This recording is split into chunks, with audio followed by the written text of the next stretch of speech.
사무엘상 24장 1절에서 12절까지입니다. 다 같이 합독하시겠습니다. 사울이 블레셋 사람을 쫓다가 돌아오매 어떤 사람이 그에게 말하여 이르되 보소서 다윗이 엔게디 광야에 있더이다 하니 사울이 온 이스라엘에서 택한 사람 3,000명을 거느리고 다윗과 그의 사람들을 찾으러 들염소 바위로 갈새 길가 양의 우리에 이른즉 굴이 있는지라 사울이 뒤를 보러 들어가니라. 다윗과 그의 사람들이 그 굴 깊은 곳에 있더니 다윗의 사람들이 이르되 보소서 여호와께서 당신에게 이르시기를 내가 원수를 내 손에 넘기리니 내 생각에 좋은 대로 그에게 행하라 하시더니 이것이 그날이니이다 하니 다윗이 일어나서 사울의 겉옷자락을 가만히 베니라. 그리한 후에 사울의 옷자락 뱀으로 말미암아 다윗의 마음이 찔려 자기 사람들에게 이르되 내가 손을 들어 여호와의 기름 부음을 받은 내 주를 치는 것은 여호와께서 금하시는 것이니 그는 여호와의 기름 부음을 받은 자가 됨이니라 하고 다윗이 이 말로 자기 사람들을 금하여 사울을 해하지 못하게 하니라. 사울이 일어나 굴에서 나가 자기 길을 가니라. 그 후에 다윗도 일어나 굴에서 나가 사울의 뒤에서 외쳐 이르되 내 주 왕이여 하매 사울이 돌아보는지라 다윗이 땅에 엎드려 절하고 다윗이 사울에게 이르되 보소서 다윗이 왕을 해하려 한다고 하는 사람들의 말을 왕은 어찌하여 들으시나이까 오늘 여호와께서 굴에서 왕을 내 손에 넘기신 것을 왕이 아셨을 것이니이다. 어떤 사람이 나를 권하여 왕을 죽이라 하였으나 내가 왕을 아껴 말하기를 나는 내 손을 들어 내 주를 해하지 아니하리니 그는 여호와의 기름 부음을 받은 자이기 때문이라 하였나이다. 내 아버지여 보소서 내 손에 있는 왕의 옷자락을 보소서 내가 왕을 죽이지 아니하고 겉옷자락만 베었은즉 내 손에 악이나 죄가가 없는 줄을 오늘 아실지니이다. 왕은 내 생명을 찾아 해하려 하시나 나는 왕에게 범죄한 일이 없나이다. 여호와께서는 나와 왕 사이를 판단하사 여호와께서 나를 위하여 왕에게 보복하시려니와 내 손으로는 왕을 해하지 않겠나이다. 아멘. 할렐루야. 네, 여러분 오늘 우리가 하나님 앞에 예배를 드리지만 하나님께 집중하지만 우리가 함께 예배를 드리는 것이잖아요. 네, 내 앞에 누가 앉아 계신지, 뒤에 누가 앉아 계신지, 내 옆에 누가 앉아 계신지 여러분 아십니까? 네, 그런 의미에서 앞뒤 좌우로 환한 미소를 선물하시면서 이기고 승리합시다. 서로 한번 인사하시겠습니다. 이기고 승리합시다. 아멘. 네, 오늘도 우리가 계속해서 우리의 인생의 모델이라고 할 수 있는 다윗 왕의 모습을 함께 살펴보면서 은혜 받기를 원합니다.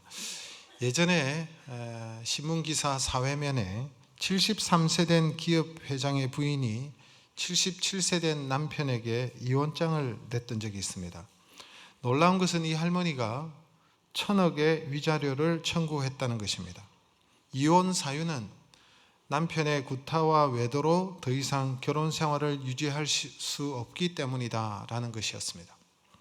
그리고 난 다음에 며칠 뒤에 신문에 1,000억 재산터로 장학재단 설립이라는 기사가 실렸습니다.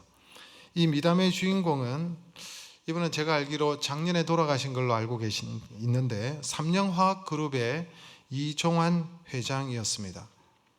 이 이종환 회장은 기사에 실려 있기를 양복 한 벌을 수십 년씩 입고 다녔으며 구내 식당을 이용할 정도로 금소가 몸에 밴 기업인으로 이번 장학재단 설립도 모은 재산을 사회에 환원하겠다는 사업 철학을 실천해 옮긴 것이다. 이렇게 기사화되었습니다.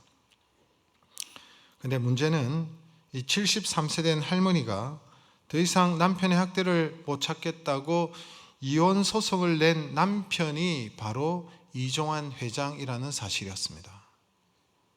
가장 가까운 부부끼리 서로 사랑하지 못하면서 불우한 청소년들을 위해서 장학재단을 설립한다는 것을 보면서 여러분 어떤 생각이 드십니까? 일평생 살아왔던 남편을 상대로 위자료를 청구하고 이혼장을 낸 사람의 모습을 보면서 어떤 생각이 드십니까? 여러분 이것이 인간의 모습이라는 것입니다. 인간의 이중성이라는 것입니다. 부끄럽지만 이것이 우리의 모습이라는 것입니다. 우리는 가장 사랑해야 될 사람을 미워하고 가장 가까이 해야 될 사람을 멀리하는 그런 삶을 살아가기도 합니다. 서로를 아끼고 품어주고 용서하고 용납하면 될 텐데 용서가 안 되고 용납이 안 되는 것이죠. 사실 여러분, 용서는 사람의 능력이 아닙니다. 우리의 악한 본성은 사람을 용서할 수 있는 것이 못 됩니다. 우리의 본능과는 전혀 반대되는 행위가 바로 용납과 용서라는 행위입니다. 용서하지 못하는 것이 인간의 본성입니다. 나에게 해를 끼치고 나를 괴롭힌 그 사람을 향해서 내가 좋은 감정으로 다가갈 수가 없어요. 우리도 자연스럽게 나를 적대하고 나를 괴롭힌 사람들에 대해서 적의감을 가지고 대할 수밖에 없는 거예요. 이게 자연스럽게 나타나는 것입니다. 용서하지 못합니다. 나를 공격하면 똑같이 나도 그 사람에게 공격하고 보복하고자 하는 것이 보통 사람의 모습이니까요. 그런데 성경은 우리에게 뭐라고 얘기하고 있습니까? 로마서 12장 14절에 보니까 너희를 핍박하는 자를 축복하라. 축복하고 저주하지 말라. 너희를 핍박하는 자를 축복하라는 것입니다. 이게 우리 본성에 거슬리는 일입니다. 본능은 악을 당했으면 더 큰 악으로 복수하는 것입니다. 대로받고 말로 준다는 말이 있어요. 그러나 여러분, 성경은 우리에게 은혜를 선포하라는 것입니다. 축복하라는 것입니다. 아니, 목사님, 구약 율법의 말씀에 보니까 이에는 이로 눈에는 눈으로라는 말씀이 있지 않습니까? 나에게 행한 대로 갚아줘야죠. 이렇게 얘기할 수가 있겠습니다. 그러나 이 말씀은 받은 대로 돌려주라는 말로 해석하면 안 됩니다. 하나님께서 이 말씀을 주신 이유는 그 당시에는 오늘날처럼 치안이 좋은 시대가 아니잖아요. 그래서 자신을 보호할 수 있도록 하기 위해서 주신 사회법이고 율법이었습니다. 자기를 보호할 수 있도록 하나님께서 이러한 법을 주신 것이죠. 또한 하나님께서는 이 말씀을 주신 본심은 인간이 하도 악하니까 인간의 본성은 대로받았으면 말로 주고자 갚아주고자 하는 그런 본성이기 때문에 악을 당하면 더 큰 악으로 보복하니까 이것을 막기 위해서 하나님께서 우리에게 주신 것이라는 거예요. 예를 들어서 어떤 사람이 주먹으로 나를 쳐서 이가 상했습니다. 이가 흔들리고 빠졌습니다. 그러면 상대편은 그 사람의 이를 상하게 하는 데서 멈추지 않고 그 사람의 갈비뼈까지 부러뜨리고 싶은 것이 사람의 본성이라는 거예요. 더 갚아주는 것입니다. 누가 내 한쪽 눈을 상하게 하면 그 사람의 한쪽 눈만 상하게 하는 것이 아니라 그 사람의 목뼈를 치고자 하는 것이 사람의 본성이라는 거예요. 인간의 복수의 이런 악순환을 끊고자 하나님께서 주신 법이라는 거예요. 그렇지 않으면 복수는 또 다른 복수를 넣고 악은 악순환이 계속 반복됨으로 인해서 여러분, 이 땅은 살인으로 충만할 거예요. 다 사람을 죽일 거예요. 이러한 하나님의 본심을 아시고 우리 예수님께서 뭐라고 말씀하신 거예요? 그래서 신약 성경에 보니까 너희를 핍박하는 자들을 축복하라 이렇게 말씀하시는 거예요. 마태복음 5장 44절에서 45절 말씀 우리 같이 한번 읽도록 하겠습니다. 나는 너희에게 이르노니 너희 원수를 사랑하며 너희를 핍박하는 자를 위하여 기도하라. 이같이 한즉 하늘에 계신 너희 아버지의 아들이 되리니. 원수를 용서하는 정도가 아니라 핍박하는 자를 위해서 사랑하고 기도하라 라는 것입니다. 할 수 없죠, 우리가. 여러분, 어떻게 이 말씀대로 살고 계십니까? 여러분을 핍박하고 여러분을 괴롭히고 여러분을 힘들게 하는 사람을 위해서 축복하고 계십니까? 아무도 그렇게 사시는 분이 없는 것 같습니다. 조용하시네요. 그런데 예수님은 이 말씀대로 사셨어요. 예수님은 십자가에 당신을 못 박는 사람들을 향해서도 이렇게 기도하시지 않았습니까? 저들의 죄를 용서하여 주시옵소서. 자기의 하는 일을 알지 못하니이다. 용서를 기도하셨습니다. 초대교회의 7 집사님 중에 한 분이었던 스데반 집사님도 돌에 맞아, 유대인들의 돌에 맞아 순교하고 죽어가면서도 저들을 용서해 주옵소서 이런 기도를 드렸습니다. 예수님을 따르는 제자의 모습이죠. 구약에도 보니까 요셉이라는 인물도 자신의 형들이 자기를 노예 상인에게 팔아버렸음에도 불구하고 나중에 그 형제들을 용서하고 사랑으로 끌어안는 것을 볼 수가 있습니다. 놀라운 사실은 오늘 본문에도 다윗 역시 자신을 죽이려고 하는 이 사울 왕을 살려주고 용서해 주는 것을 볼 수가 있습니다. 다윗은 사울을 죽일 수 있는 절호의 기회를 만났습니다. 여러분, 무려 사울이 10년 동안 다윗을 쫓아와서 죽이려고 했습니다. 10년 동안 다윗은 사울을 피해서 도망 다닌 것입니다. 그런 가운데 사울을 죽일 수 있는 기회가 몇 차례 있었어요. 오늘 본문이 사울을 죽일 수 있는 그런 기회였습니다. 오늘 본문에 보니까 사울 왕은 또 다윗을 잡기 위해서 3,000명의 군인들을 풀어가지고 지금 다윗이 숨어 있다는 엔게디 황무지를 뒤지고 있습니다. 이 엔게디라는 지역은 여러분 사해, 염해 아시죠? 이스라엘 땅에 사해 지역과 가까운 황무지 지역이었고 그 지역은 많은 굴들이 있었어요. 그 굴 중에 지금 다윗이 한 곳에 지금 숨어 있는 거예요. 그런데 오늘 본문에 보니까 아주 재미있는 일이 일어났습니다. 3절의 말씀을 같이 한번 읽어볼까요? 3절 길가 양의 우리에 이른적 굴이 있는지라 사울이 뒤를 보러 들어가니라 다윗과 그의 사람들이 그 굴 깊은 곳에 있더니 여러분 사울 왕이 지금 어떤 상황입니까? 용변이 급한 거예요. 지금 아주 급한 상황이었습니다. 그래서 이 용변을 보기 위해서 급하게 어느 굴에 들어간 거예요. 그런데 그 굴 속에 누가 있습니까? 다윗과 다윗의 사람들이 깊은 굴 속에 숨어 있었던 것입니다. 아마도 사울은 밝은 햇빛 가운데 있다가 갑자기 어두운 굴 속에 들어가니까 굴 안이 안 보였을 거예요. 갑자기 어두운 굴에 들어왔기 때문에 아무것도 보지 못하고 어두운 굴에서 옷을 내리고 용변을 보고 있었던 것입니다. 그때 다윗과 다윗의 사람들이 그 장면을 목격하고 보고 있었던 거예요. 그러니까 여러분 사울을 죽일 수 있는 절호의 기회가 다윗에게 오지 않았습니까? 완전히 무방비 상태예요. 그리고 사울의 사람들이 사울을 죽이자, 아니 다윗의 사람들이 사울을 죽이자고 지금 얘기하고 있어요. 오늘 본문 4절이 그 내용입니다. 같이 한번 읽겠습니다. 다윗의 사람들이 이르되 보소서 여호와께서 당신에게 이르시기를 내가 원수를 내 손에 넘기리니 내 생각에 좋을 대로 그에게 행하라 하시더니 이것이 그날이니이다 하니 다윗이 일어나서 사울의 겉옷자락을 가만히 베니라. 여러분 다윗의 부하들은 이것이 하나님께서 주신 기회가 아닙니까? 죽이자는 것입니다.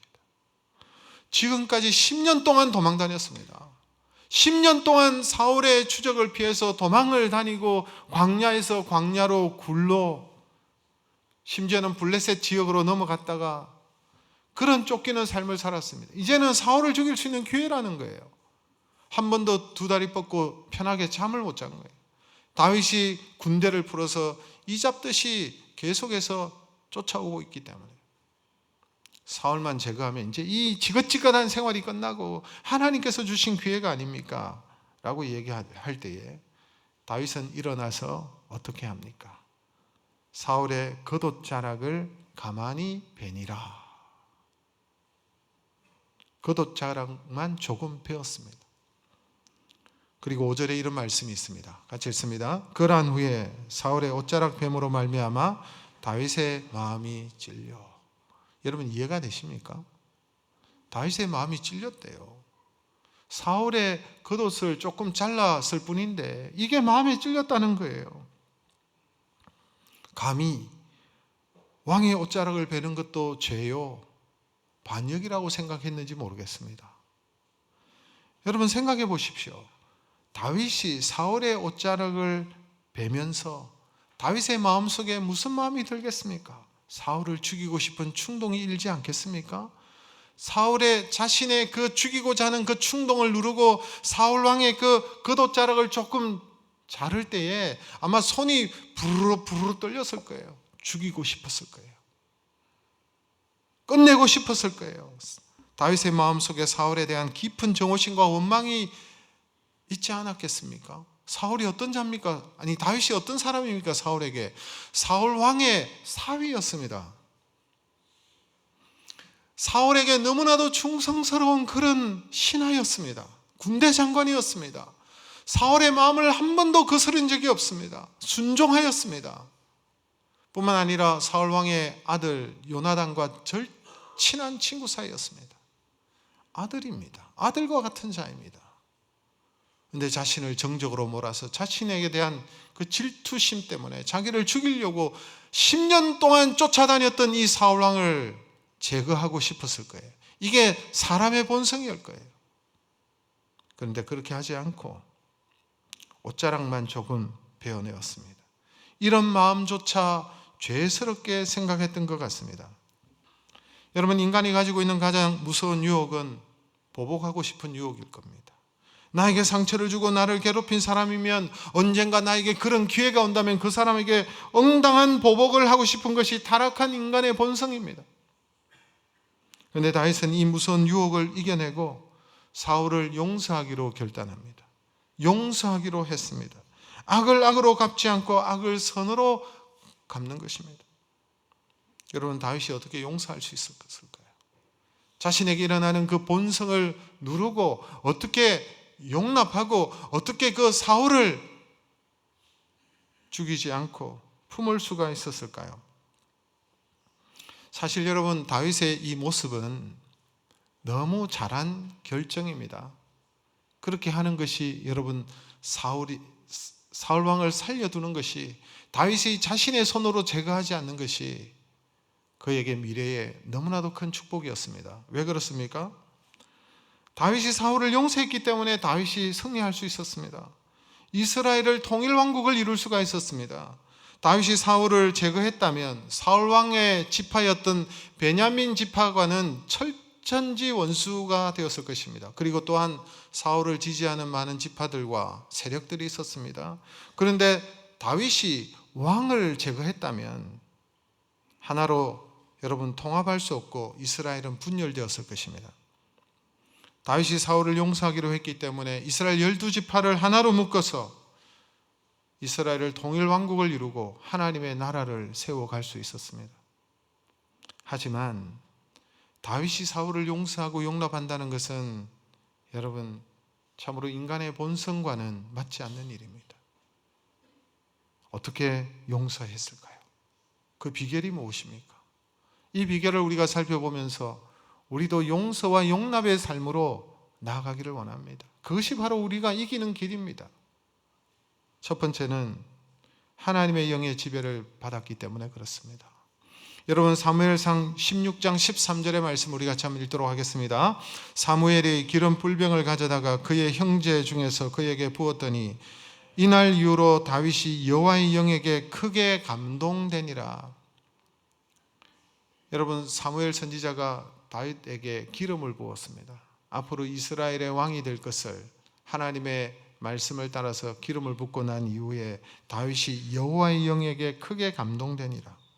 여러분, 원수를 사랑하고 용서하는 것은 인간의 힘이 아닙니다. 오늘 본문에 여러분 다윗이 자신을 죽이려는 사울을 살려주고 용서하는 것, 이게 다윗이 너무나도 선하고 착한 사람이기 때문에 아닙니다. 어떻게 사울을 사랑하고 용서할 수 있었습니까? 자신의 본성을 이길 수 있었던 이유는 하나님의 영의 지배를 받았기 때문에 그런 거예요. 자신의 힘이 아니라 성령의 도우심으로 자신을 통제할 수 있었던 것입니다. 성령의 지배를 받으면, 성령의 소욕을 따라가면 육체의 소욕을 이기고 승리할 수 있는 것입니다. 여러분, 갈라디아서 5장 16절 말씀 같이 읽겠습니다. 내가 이르노니 너희는 성령을 따라 행하라. 그리하면 육체의 욕심을 이루지 아니하리라. 이게 무슨 말입니까? 여러분, 우리 속에는 성령 받은 사람은, 예수 믿는 사람은 성령이 우리 안에 내주하시고 성령의 소욕이 있습니다. 성령의 행하신 대로 행하고자 하는 그런 마음이 있지만 또한 우리의 마음속에는 육체의 소욕이 있죠. 육체를 따라서, 본성을 따라서, 욕심을 따라서 나아가려고 하는 이런 소욕들이 있지만 우리가 성령을 따라 나가면 육체의 소욕을 이길 수 있다는 거예요. 육체의 욕심을 이길 수 있다는 거예요. 성령의 지배를 받을 때 우리가 우리의 본성을 이기고 하나님께서 기뻐하시는 삶으로 나아갈 수 있다는 것입니다. 다윗은 분명히 죽이고 싶었을 거예요. 좋은 기회를 만났습니다.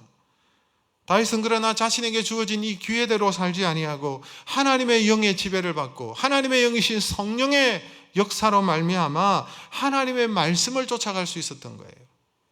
여러분, 시중에 나가서 책을 보시면 세상의 성공 철학들은 할 수만 있는 대로 모든 기회를 다 이용하라는 그런 내용입니다. 그러나 하나님은 모든 기회가 다 하나님께로부터 온 것이 아니라고 말씀하시고, 참된 지혜는 기회를 따라 사는 것이 아니라고 말씀하시고, 기회는 항상 옳은 것이 아니라고 말씀하셔요. 여러분, 잠언 14장 12절 말씀 같이 읽겠습니다.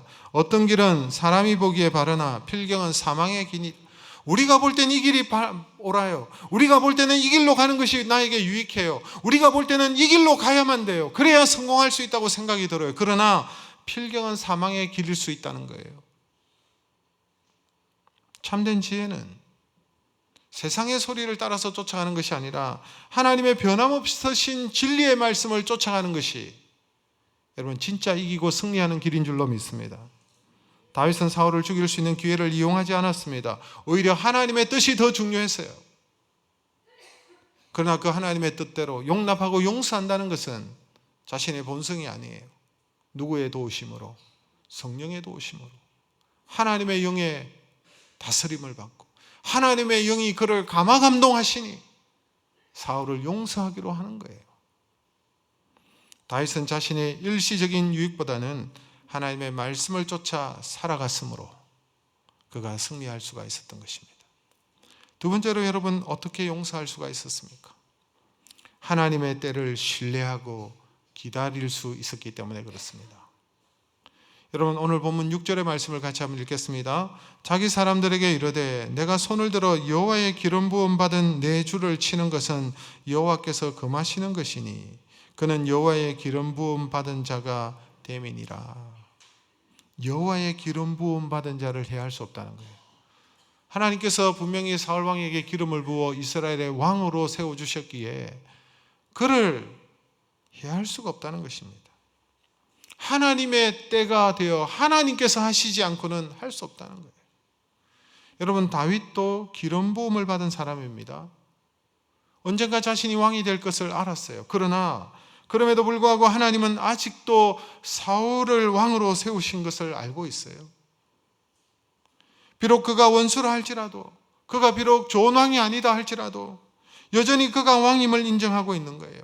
하나님께서 세우신 질서에 따라서 순종하는 길이 여러분 축복의 길임을 알고 있기 때문에, 하나님을 신뢰하기 때문에, 하나님의 때를 알기 때문에 그때까지 여러분 기다리는 거예요.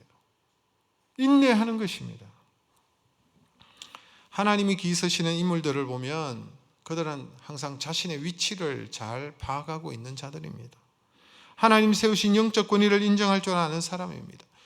인간의 비극이 무엇입니까? 자기 위치를 자꾸만 잊어버려요. 자신의 위치를 망각하는 거예요. 자신이 좀 더 나은 것 같고, 자신이 더 똑똑한 것 같고, 자신이 더 지혜로운 것 같고, 그래서 자신의 위치를 망각하고 떠나는 거예요.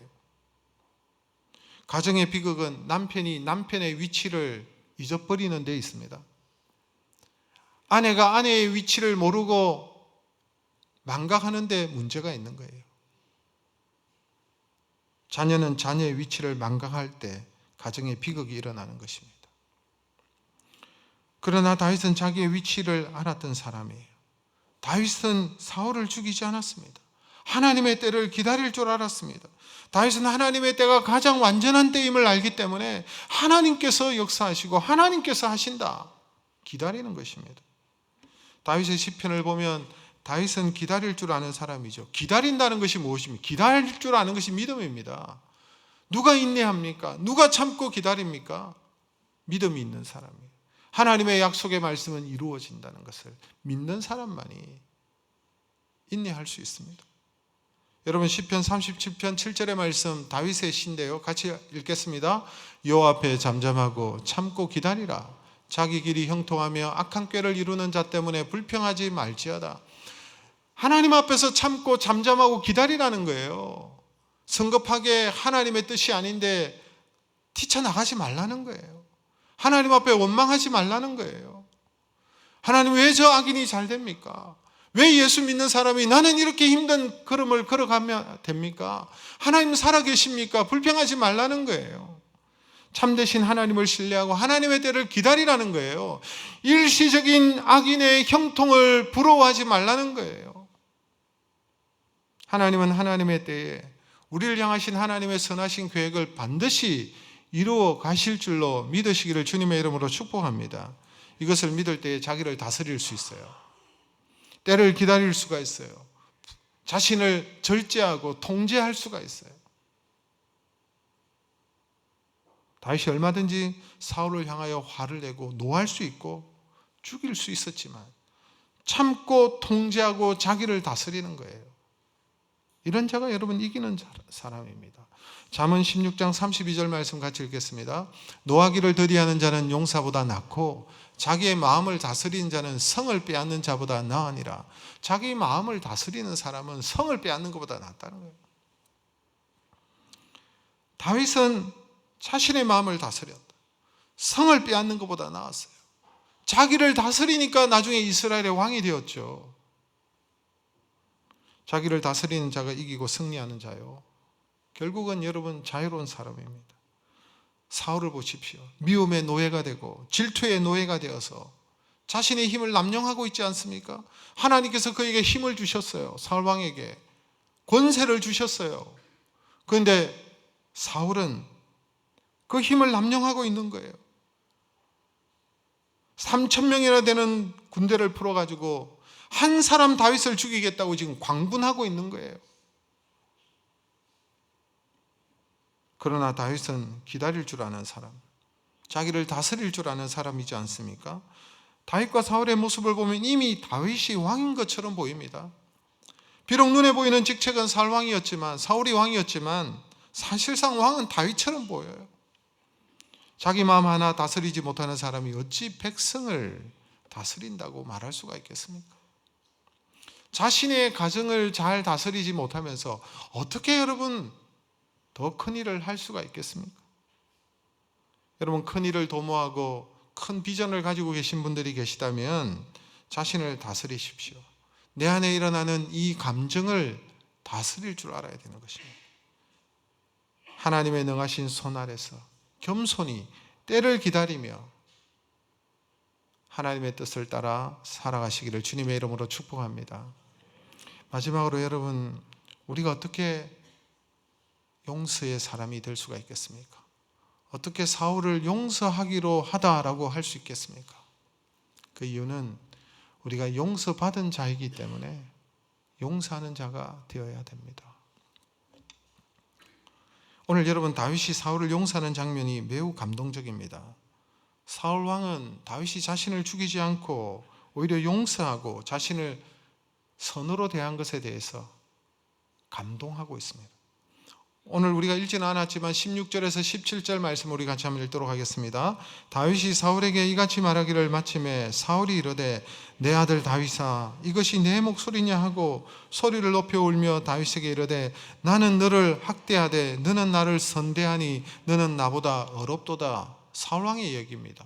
자신을 죽이지 않고 살려둔 것에 대해서 이 사울 왕이 여러분 다윗을 향하여 내 아들 다윗아라고 얘기합니다. 진짜 아들이죠. 사위니까. 그리고 소리를 내어 울었다라고 표현하고 있어요. 감동이 된 거예요. 내가 너를 그렇게 대하는데 너는 나를 살리느냐? 감동이 됐죠. 여러분 20절 21절에도 이 사울왕이 이렇게 얘기합니다. 같이 한번 읽겠습니다. 보라 나는 내가 반드시 왕이 될 것을 알고 이스라엘 나라가 내 손에 견고히 설 것을 아노니 그런즉 너는 내 후손을 끊지 아니하며 내 아버지 집에서 내 이름을 멸하지 아니할 것을 이제 여호와의 이름으로 내게 맹세하라. 여러분 사랑이 원수까지도 변화시키는 거예요. 사울 왕이 다윗을 향하여서 네가 왕이 될 것을 내가 안다 이런 말을 하고 있습니다. 다윗을 죽이려고 그렇게 광분했던 사람이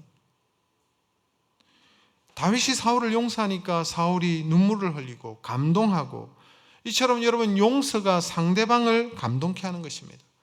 용서할 때 사람이 변하는 거예요. 여러분 힘으로 사람이 변하는 것이 아닙니다. 우리가 자녀를 양육할 때 자녀를 힘으로 누른다고 그 자녀들이 변화될까요? 아무리 잔소리를 한다고 해서 아이들이 변화됩니까? 아니에요. 아이들이 어떻게 변화됩니까? 부모님의 사랑, 부모님의 용납함, 끊임없이 용납하고 끊임없이 품어줄 때, 나중에 그 부모의 사랑을 깨닫게 될 때 자식이 바뀌는 거예요. 그렇지 않고는 바뀌지 않습니다. 힘으로 폭력으로 사람을 절대로 바꿀 수가 없어요. 용서가, 용납이 사람을 바뀌게 하는 것입니다. 성경에 보면 많은 감동적인 장면이 나오는데 그 감동적인 장면은 거의 다 용서하는 장면이 아닌가 생각합니다. 요셉이 형들을 용서하는 장면이 감동스러운 거예요. 스데반 집사님이 자기를 죽이는 그 유대인들을 향하여 용서하는 장면이 감동적인 거예요. 탕자가 돌아올 때 용서하는 아버지의 모습을 보면서 우리가 감동을 받는 것입니다. 기독교 소설가였던 미우라 아야코의 양치는 언덕이라는 소설이 있습니다.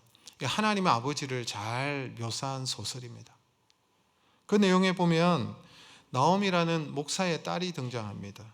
그런데 이 나오미는 아버지가 반대함에도 불구하고 불량자인 료효치와 결혼하려고 합니다. 이 사람은 술꾼이고 바람둥이고 불량배입니다.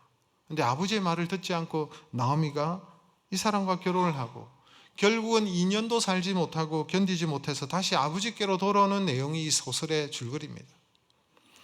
나오미가 아버지 집에 도착한 시간은 밤이 깊은 늦은 밤이었습니다. 도무지 아버지 집에 들어갈 용기가 생기지 않는 거예요. 그런데 이상하게도 이 늦은 시간에 문이 열려 있는 것입니다. 문을 열고 들어가는데 아버지의 목소리가 들립니다. 아버지의 목소리. 나오미 이제 오느냐? 나오미 이제 오느냐? 아버지의 목소리가 들리는 거예요. 이 아버지는 딸이 집을 나간 이후에 한 번도 문을 걸어 잠근 적이 없습니다. 바람에 의해서 문이 열릴 때마다, 문에서 소리가 날 때마다 나오미 이제 오느냐? 늘 아버지가 그렇게 했던 것입니다. 이게 여러분 아버지의 마음이에요. 이게 하나님의 마음입니다. 하나님의 마음을 묘사한 소설책입니다. 언제나 하나님은 우리가 돌아오기를 기다리시는 거예요. 홍문이 잠겨 있으면 돌아갈까 봐 낮이나 밤이나 열어놓고 기다리시는 아버지, 우리 하나님 아버지가 늘 우리를 용납하고 용서하시는 그런 모습으로 서 계시다는 것입니다. 이 하나님 아버지의 사랑을 알 때, 이 용서함을 깨달을 때 우리가 감동받고 그 용서함이 우리를 변화시키는 거예요. 그 이유가 무엇입니까?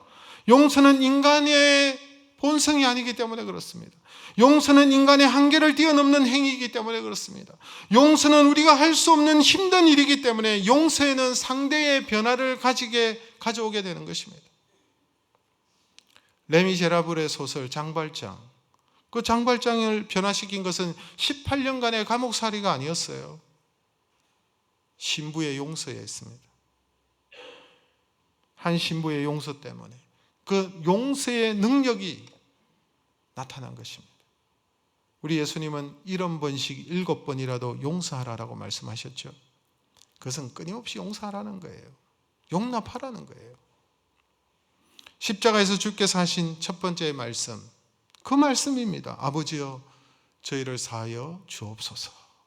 자기가 하는 일을 알지 못함이니이다. 예수님은 이 땅에 우리에게 용서를 선언하시기 위해서 오셨습니다. 예수님의 그 용서하심이 우리를 변화시키고 우리가 하나님의 자녀가 될 수 있도록 만드신 거예요. 예수님을 닮아가는, 예수를 따르는 자로 변화시켜 가시는 거예요.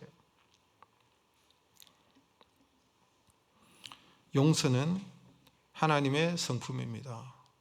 용서는 사람의 것이 아닙니다. 용서는 하나님의 것입니다. 내가 누군가를 지금 용서하고 있다면, 용서할 수 있다면 하나님의 마음이 내 마음속에 있고 그 마음을 간직하고 살아가는 사람입니다. 그러나 미움은 사단의 것입니다. 미움이 가득한 삶을 살아가는 사람은 여러분이 원하든 원치 않든 간에 사단의 영향권 속에 있다는 거예요. 사단이 여러분에게 영향을 주고 있다는 거예요. 하나님, 저는 못합니다. 그 인간을 어떻게 내가 용서할 수 있습니까? 나를 해하려고 지금까지 괴롭힌 그 사람을 저는 용서할 수 없습니다. 그 사람을 생각만 해도 화가 나고 그 사람만 생각만 해도 소화가 안 됩니다. 내가 어떻게 그 사람을 용서할 수 있습니까? 저는 못합니다. 그럼에도 불구하고 우리는 이 말씀을 묵상해야 됩니다. 마태복음 18장 23절 이하에 보면 1만 달란트 빚진 자의 비유가 나타납니다. 한 달란트의 가치는 금 34kg 정도의 가치입니다. 한 달란트가. 금 34kg면 오늘 시세로 어느 정도 되나요? 계산이 되십니까? 금의 가치를 아시는 분, 금 34kg. 대충 한 35억 되는 것 같습니다. 금 한 달란트가 35억입니다. 그런데 이 사람은 몇 달란트 빚진 자예요? 1만 달란트 빚졌습니다. 1만 달란트니까 여러분 돈으로 계산하면 어느 정도 금액이 나옵니까? 한 35조 될 겁니다. 35조 빚진 자입니다. 자신의 힘으로는 도무지 이 빚을 처리할 수가 없어요. 죽는 길 외에는, 한강에 달려가는 경우 외에는 뭐 어찌할 바가 없는 그런 상황입니다. 그런데 놀랍게도 이 채무자가 순전히 은혜로 1만 달란트 빚을 탕감받았습니다. 얼마나 놀라운 일이 일어났습니까? 이 사람의 삶에 있을 수 없는 일이 일어난 거예요. 그런데 이 사람이 돌아오면서 자기에게 빚진 사람을 만났습니다. 100데나리온 빚진 자를 만난 것입니다. 한 데나리온은 하루 일꾼의 품삯이었습니다. 한 10만 원 계산하면 일당을 100데나리온이면 한 1000만 원 되나요? 큰 돈이죠. 1000만 원. 그런데 이 사람은 35조를 탕감받았습니다. 그런데 자기에게 빚진 1000만 원 빚진 자의 목을 비틀고 빚을 갚지 않는다고 채근하는 것입니다. 목을 흔들어대면서, 그리고 끌고 감옥에 쳐넣습니다. 주님께서 말씀하십니다. 이 사실을 알고 주인이 화를 내죠. 이 악한 자요. 여러분, 이게 바로 우리의 모습이라는 것입니다. 우리가 사실 1만 달란트 빚진 자입니다. 우리는 도무지 갚을 수 없는 빚을 졌습니다. 죄의 무게가 그만큼 무겁다는 거예요. 죄와 허물로 우리는 다 죽을 자입니다. 멸망의 죄의 사슬에 갇혀서 영원히 죽을 수밖에 없는 우리 인생이었습니다. 하나님의 은혜로, 예수 그리스도의 보혈로 우리의 모든 빚을 탕감해 주셨습니다. 그런데 우리 옆에 형제가 100데나리온 나에게 빚지고 갚지 않았다고 그의 목을 거머쥐고 흔들고 있는 꼴입니다. 주님께서 그것을 말씀하시는 거예요. 하나님은 용서하고 은혜 받은 자로서 은혜를 베풀고 용서하고 용납을 말씀하고 있는 거예요. 다윗은 후일 자신도 엄청난 죄를 범했죠. 이 일 후에 나중에 왕이 되고 통일왕국을 이루고 왕이 되었을 때 한눈을 팔았습니다. 자신의 신하의 아내를 빼앗았습니다. 간음했습니다. 그 신하를 죽였습니다. 그 죄를 은폐하기 위해서 여러 가지 일들을 했습니다. 그러나 그렇다고 없어집니까? 하나님께서 아시는데, 하나님께서 나단 선지자를 통해서 지적하셨습니다. 다윗이 자기의 죄를 깨닫고 하나님 앞에 회개합니다. 자신의 침상이 다 젖기까지 하나님 앞에 엎드려 회개하고 또 회개했습니다. 하나님께서 이 다윗을 긍휼히 여기시고 용서하십니다. 그를 용서하실 때 하나님은 다윗이 과거에 사울왕을 용서한 것을 기억하셨을 것입니다. 여러분, 주기도문에 이런 말씀이 있습니다. 우리가 우리에게 죄 지은 자를 사하여 준 것 같이 우리 죄를 사하여 주시옵고,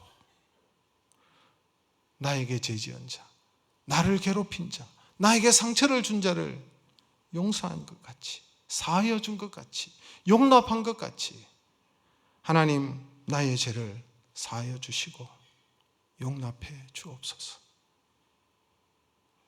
여러분, 우리가 용서를 받았고 그리고 또한 용서해야 될 존재라고 말씀하시는 거예요. 인간의 본성으로는 용서할 수 없습니다. 여러분을 힘들게 한 자들이 있습니까? 주님의 이름으로 용서하십시오. 성령의 도우심으로 용서하기로 하십시오. 사랑할 수 없는 자들의 가슴에 거룩한 감동을 주는 용서의 사람이 되십시오.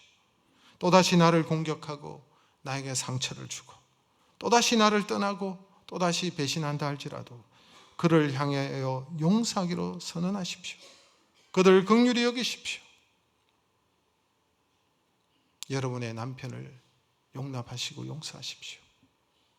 아내를 사랑하십시오. 형제와 자매들을 용납하십시오. 이것이 바로 믿음의 사람의 모습입니다. 나의 힘으로는 불가능하지만 여호와의 영의 지배를 받고 성령의 도우심으로 성령의 역사로 또한 전능하신 하나님의 손에 하나님의 때를 기다리며 무한히 용서받은 자로서 1만 달란트 탕감받은 자로서 다른 이들을 용서하며 다윗처럼 이기고 승리하는 주님의 자녀 되시기를 주의 이름으로 축복합니다.